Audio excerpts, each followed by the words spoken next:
Баршаларыңызға қайырлы күн. Сіздермен бүгін талшын каналыма қош келдіңіздер. Үнемі жасайтын ішек-қарыннан жасалатын чебурекидің рецептімен бөлісетін боламын. Міндетті түрде жасап көріңіздер. Осы рецептпен жасасаңыздар өте дәмді, өте керемет болып шығатын болады. Қажет заттар алдын ала тазаланып, қайнатып, жегіп алған ішек-қарын қажет болады және осылай 3 пияз қосатын боламыз. Қайнатып дайындап алған ішек-қарынымызды бөлек ыдысқа салып 400 грамм қолдандым. Егер ішек-қарынды ұнатпасаңыздар етпен де жасауға болады. Және қызып тұрған кастрюлемізге сұйық майымызды құямыз. Үстінен ішек-қарынымызды салып, қып-қызыл болғанша қуыратын боламыз.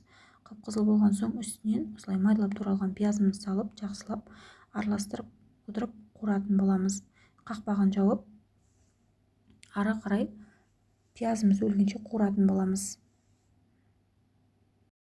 Біздің ішек-қарынымыз және пиязымыз осылай өте керемет болып қуырылып шықты және үстінен ковра салатын боламыз. Егер сіздер де осылай қосып жасайтын болсаңыздар, чебуректеріміз өте дәмді болып шығады және қалауыңызша өздеріңіз көріп тұзын сала бересіздер. Мен 1 шай қасық тұз салдым. Бұрышта салуға болады. Осылай қуырып алдық. Қуырылып дайын болған ішек-қарынымызды осылай кең үлкен ыдысқа салып қоямыз. Сонда тез суитын болады және салқын жерге қойып қоямыз суығанша. Енді қамырын дайындайтын боламыз. Бізге осылай бір үлкен кезде ыстық су құямыз. Қайнап тұрған су болуы міндетті және үстінен 1 ас қасық тұз салып, тұзы ерігенше жақсылап араластырып алатын боламыз. Және міндетті түрде електен өткізілген ұнды аз-аз мөлшерден салып, қасықтың көмегімен араластырып отырып қозғайтын боламыз. Осылай аз-аз мөлшерден салып, ыстық су болғандықтан аз-аз мөлшерден салып, қозғап қасықтың көмегімен қозғайтын боламыз. Ешқандай ұнымыз пісіп, ешқандай да болмайды. Осылай жасап көріңіздер сіздерде. Және осылай жақсылап аз мөлшерден салып қозғап алдық. Одан соң үстінен тағы да ұн салып, қолдың көмегімен ұнымызды илейтін боламыз.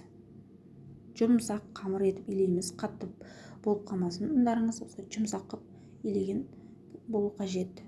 Міне осылай жұмсақ, қолға жабыспайтындай қамыр илеп, бетін жауып, тындырып қойып қоятын боламыз.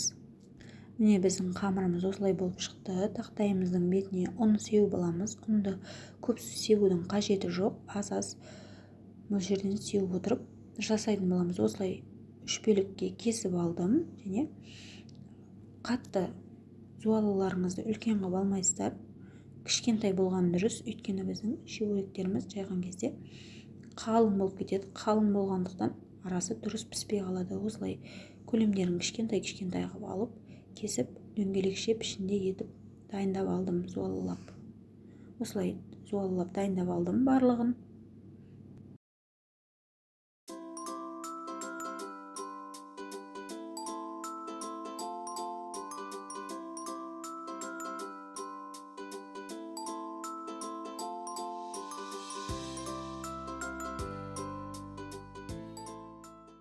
Осылай дайындап алған қамырларымызды астына ұн сеуіп, тақтайымыздың бетіне жұқалап, төп дөңгелек етіп жайып алатын боламыз. Егер жабысып жатса, үстінен ұн сеуіп, осылай жасай бересіздер.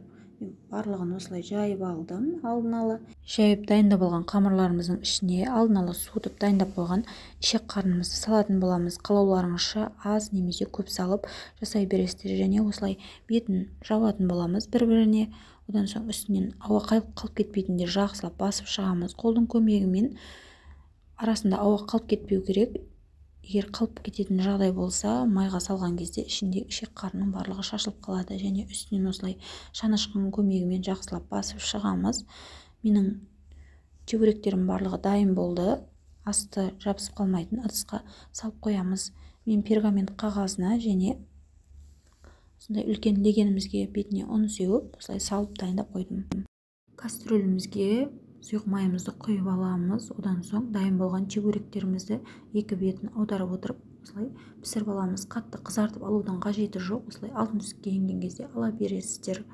Менің чебуректерім осылай болып пісіп жатыр және астынан құрғақ майлықтар төсеп қойдым, майын сорып алу үшін.